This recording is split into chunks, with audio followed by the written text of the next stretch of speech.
hello' everyone Assam police 2026ৰ বাবে মই কেইটামান গুৰুত্বপূৰ্ণ কুৱেশ্যন লৈ আহিছোঁ আশা কৰোঁ আপোনালোকে কুৱেশ্যনবোৰ মনত ৰাখিব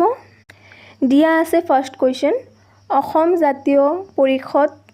কেতিয়া গঠন কৰা হৈছিল এটো উত্তৰটো হ'ব 2020 এতিয়া কুৱেশ্যন নম্বৰ 2 অসমৰ ৰাজ্যিক নৃত্যৰ নাম কি এটোৰ উত্তৰটো হ'ব বিহু যেহেতু আমি অসম নিবাসী হয় তেন্তে আমি সবেই জানো যে অসমৰ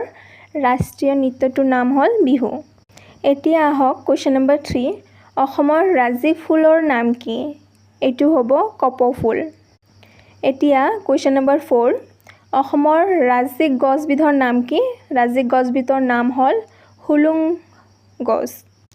এতিয়া কুৱেশ্যন নম্বৰ 5 অসমৰ ৰাজ্যিক প্ৰাণীটোৰ নাম কি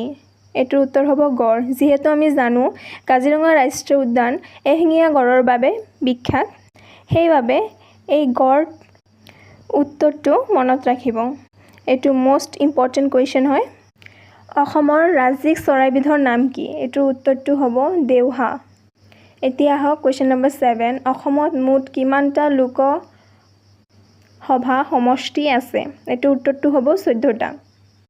এনে ধৰণৰ কুৱেশ্যন আৰু জানিবলৈ হলে মোক সাবস্ক্ৰাইব কৰি ল'ব ধন্যবাদ